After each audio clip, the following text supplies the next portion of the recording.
notifications. Okay, here we go. It's time for our Tuesday live chats. See, we'll wait till it actually goes live.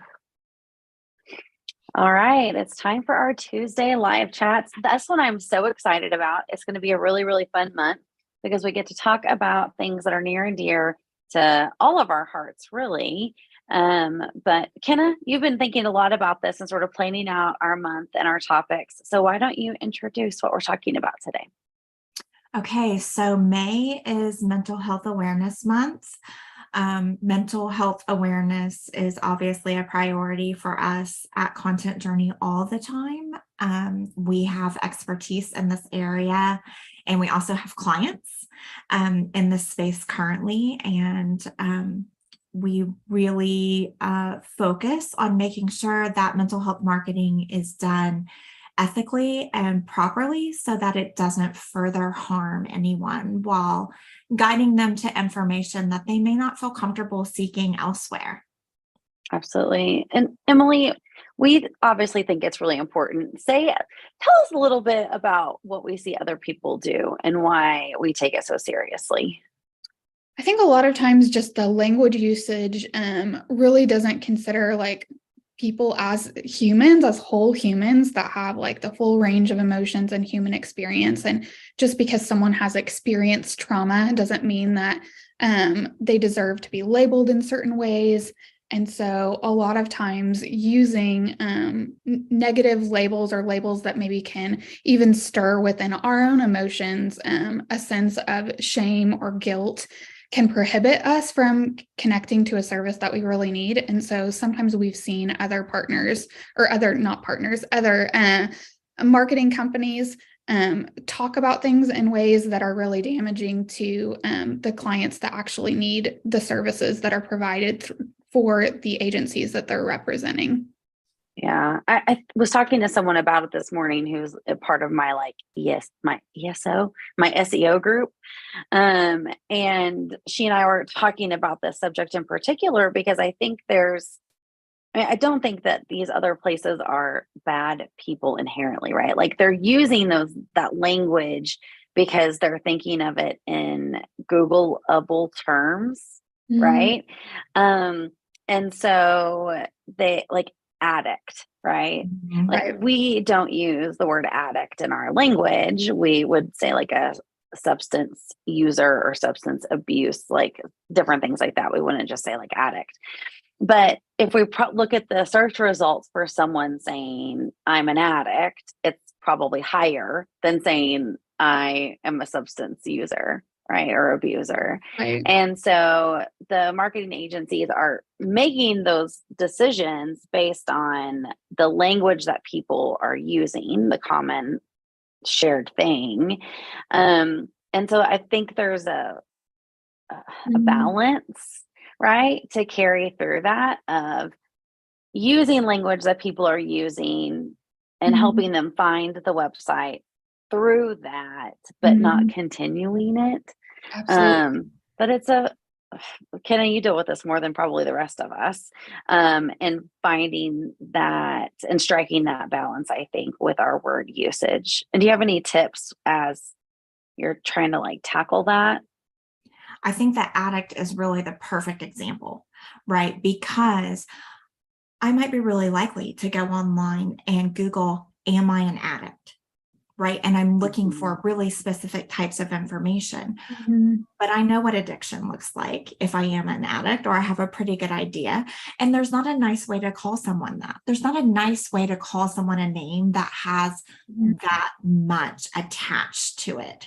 Right. So I think it's one thing to like use that keyword phrase to get someone to the information that they need, but not labeling them beyond that. One of my big pet peeves that I was talking to Emily about yesterday is challenge, or no, I'm sorry, not challenge. I messed up my own pet peeve. Struggle. Struggle. You have too many. Struggle. I do have a lot of writing pet peeves. Wrong I do. list. Yes. Struggling, right? struggling with a mental health issue. Lots of people have mental health diagnosis that they're managing very well. It doesn't mean that they don't need help, but labeling them as struggling would automatically turn them off of that information. Right. Right. And we know that all types of social support, informational support, financial support, which is of course not something that we really provide, but the informational support is critical to healing. And so that's where we can really help connect people with, they're not bad people, Lindsay. You're right. I don't think that the people who are doing this marketing are bad people. I think they're ill-informed. Mhm. And they're using the same approaches that they would use for any other type of product or service. And this Right. is not any product or service. The stakes Right. are so much higher when we're talking about health and wellness. Yeah. And this might be the only time that anyone tries to reach out and look for help. And if they see something Right. that makes them feel terrible, that's it. Absolutely. I think it falls in line with, we aren't official story brand people, but we have read the books and we do, Yep. follow along in a lot of the things. And so part of what story brand teaches us is when someone hits our site or reads our email or anything like that, right? They need to feel seen.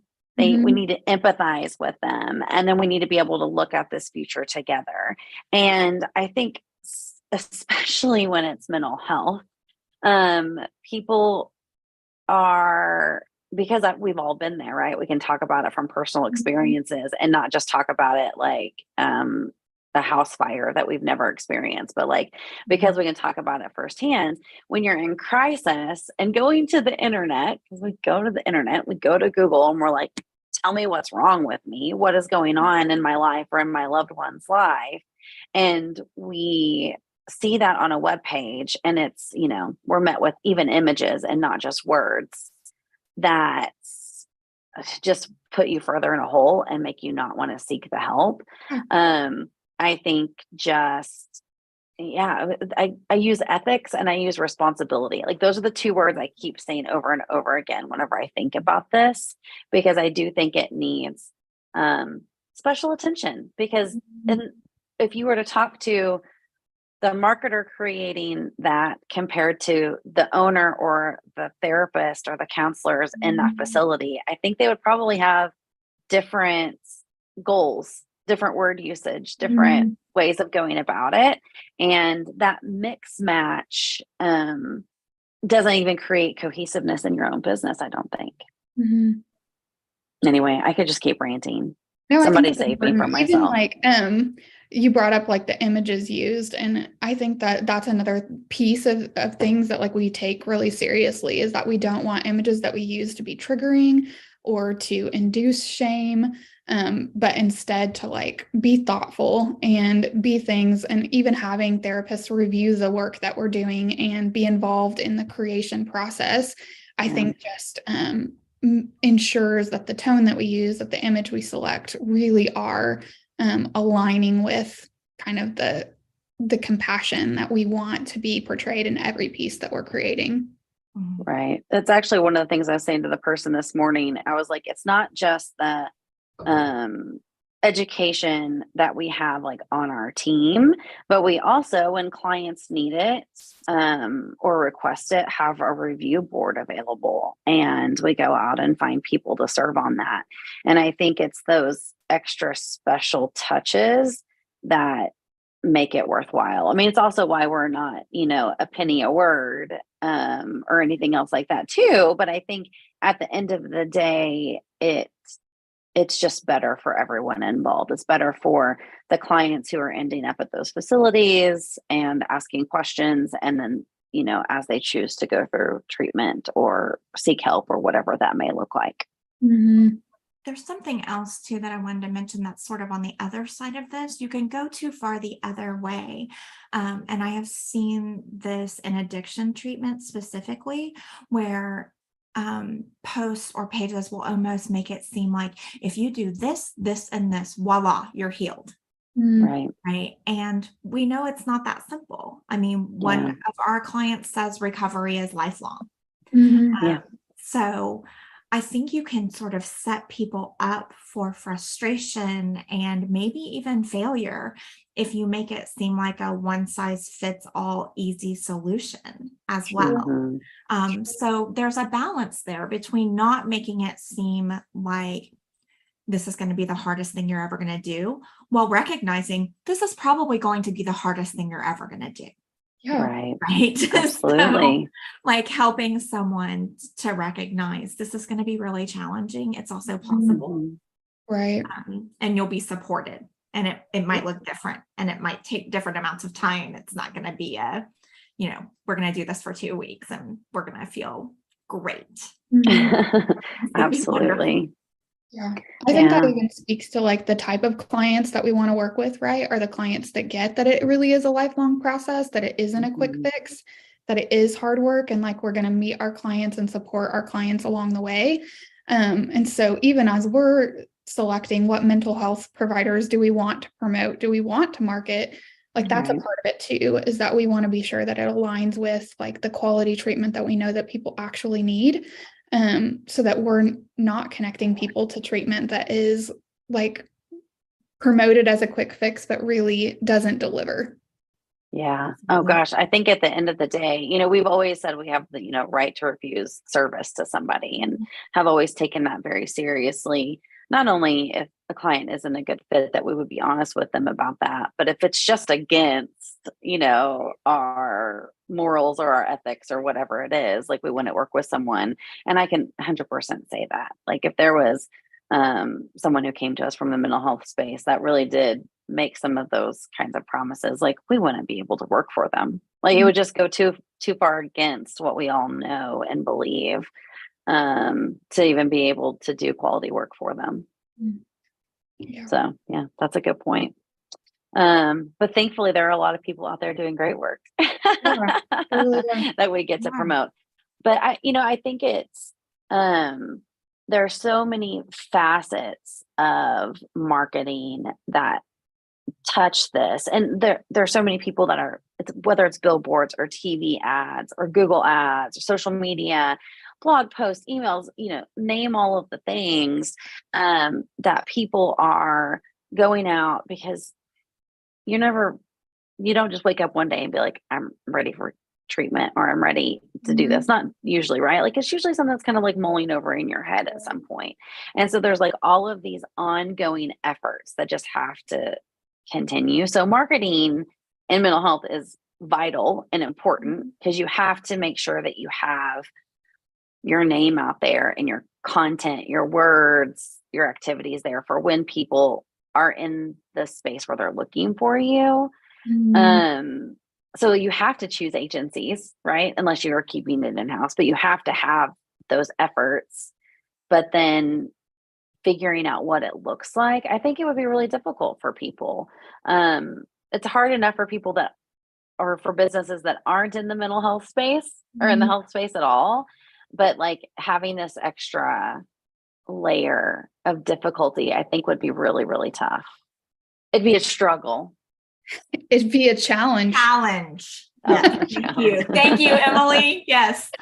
I also think that there's a preventative aspect of it that we don't fully consider. That's kind of a side benefit of all of this.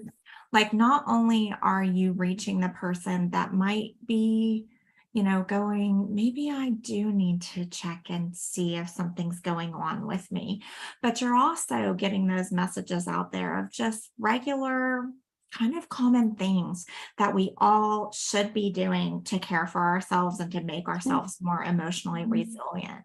And I think that's a great side effect of it all, right? Of having that information out there. It's not just for the people who need help and for their loved ones. Absolutely. And make no mistake about it, we all know someone. We either are someone or we know someone, right? Who could use help right now.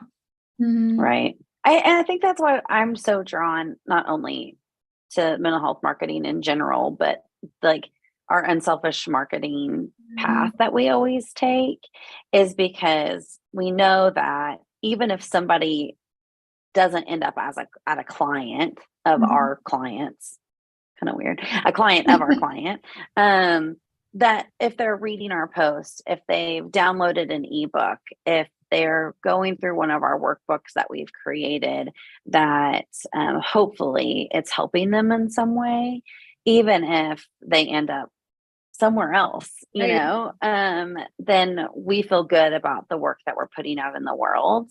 And I'm just really proud of that. hmm I love the way that like we're able to kind of help our clients understand the full customer journey, which was kind of what you were referring to earlier, is that people are searching at all of these different places on their journey and they need to be met with answers all along the way. That it most of the time may not be someone going, I need to check into treatment today. It's likely people that are like wondering about things or have loved ones that are struggling, and being able to create resources to meet customers throughout the customer journey so that they grow to trust that you are a quality service provider. It's Yeah. really fun for us to get to be a part of making that happen. Yeah, I love that. Any final thoughts before we end our chat today? You said something that I think is really important, Lindsay, and that is, we care. And that is, I know it's cliche, but it's one of our values. And at the end of the day, of course, we want our clients to be successful, but what we want even more than that is for someone to get the help that they need so that they can live their best version of their life. And that, I think, really draws us to always be trying to do the right thing, always be looking for better ways to say things and more authentic ways to meet people, and to be able to say no to people who, like you said, aren't doing it the way that we think is best for others. Love Yeah, that. Got a totally little agree. teary-eyed there. I know. Emily, do you have anything else to add? I'm just excited to be focusing on this month. I mean, I think kind of everything that Kenna articulated really is the unselfish marketing model, right? And it's one of the reasons we love working in the mental health space, because we are committed to like creating resources that we hope are gonna and that do, like, we have the results that show that this is benefiting the clients that we serve, but that at the end of the day is really making the world a better, kinder place. Oh, I love that. Yeah, this is going to be a really fun month. Kenna has some fantastic content planned. If you're not on the newsletter, go ahead and sign up, because that's going to be really great too. And this has been another fabulous Content Journey live chat. If you haven't subscribed, go ahead and subscribe, because then you get notifications when we go live. And we will see you all next Tuesday.